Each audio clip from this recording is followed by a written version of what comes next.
லாலா கடையில் தேங்காய் பர்ஃபி வாங்கி சாப்பிட்டதால் தான் வாந்தி மயக்கம் ஏற்பட்டதா? திடீரென கடைக்குள் புகுந்த அதிகாரி, அதிர்ச்சியில் வாயடைத்து நின்ற கடை ஊழியர்கள். என்ன நடந்தது? சேலம் மாவட்டம் எடப்பாடியை அடுத்த வெள்ளாண்டி வலசு பகுதியைச் சேர்ந்தவர் தான் சிவானந்தம். இவரு எடப்பாடி பேருந்து நிலையத்துல இருக்கக்கூடிய பிரபலமான நெல்லை லாலா ஸ்வீட்ஸ் கடையில தேங்காய் பர்ஃபி வாங்கி இருக்காரு. அத சாப்பிட்ட சிவானந்தத்துக்கு வாந்தி, தலை சுற்றல் ஏற்பட்டு உடல் நல குறைவு ஏற்பட்டிருக்கு.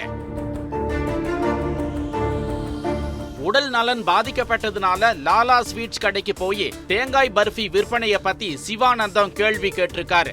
அதுக்கு கடை நிர்வாகத்தோட தரப்பு அலட்சியமா பதில் தந்ததா சொல்லப்படுது. இது தொடர்பா உணவு பாதுகாப்புத்துறை அதிகாரிகள் கிட்ட சிவானந்தம் தரப்புல புகார் தெரிவிக்கப்பட்டிருக்கு.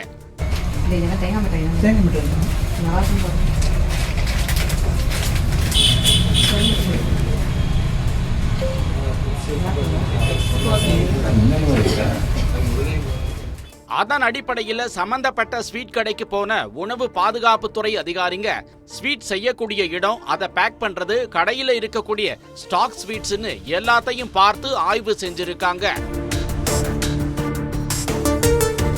ஆய்வுக்கு பிறகு கடை உரிமையாளரை மிக கடுமையா கடிஞ்சுக்கிட்ட உணவு பாதுகாப்புத்துறை அதிகாரிங்க கடைக்கு 5000 ரூபாய் அபராதம் விதிச்சதோட இனிமே இது மாதிரி புகார்கள் வந்தா கடுமையான நடவடிக்கை எடுக்கப்படும்னு எச்சரிக்கையும் விடுத்திருக்காங்க.